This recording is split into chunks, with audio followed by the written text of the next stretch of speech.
આ તૈયાર છે બિલકુલ તેલ અને વઘાર વગરનું સંભાર.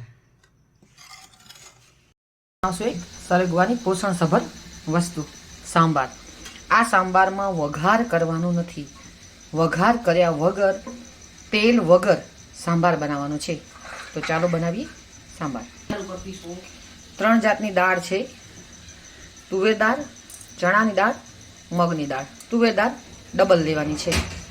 આ શાકભાજી છે: લીલા મરચો, લીમડો, સરગવો, ટામેટાં, બટાકા, ડુંગળી અને રીંગણ. રીંગણ જ્યારે તમારે શાક બનાવવું હોય એ જ સમયે કાપવા જોઈએ, નહીતર કાળા પડી જાય છે. આ દાળ આપણે ધોઈ લીધી છે. હવે આપણે આ બધું જ શાકભાજી એના અંદર એડ કરીશું. ટમેટાં, સરગવો,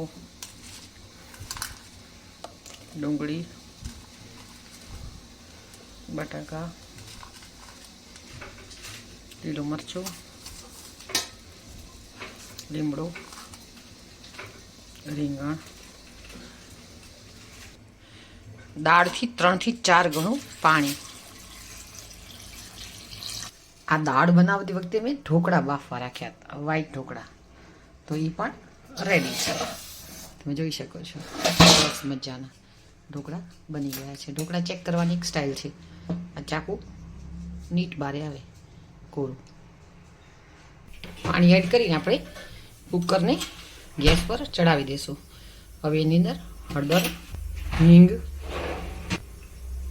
લાલ મરચું, થોડો ધાણા પાવડર, 8 થી 10 મેથીના દાણા, આ નિમક, સાંભાર મસાલો,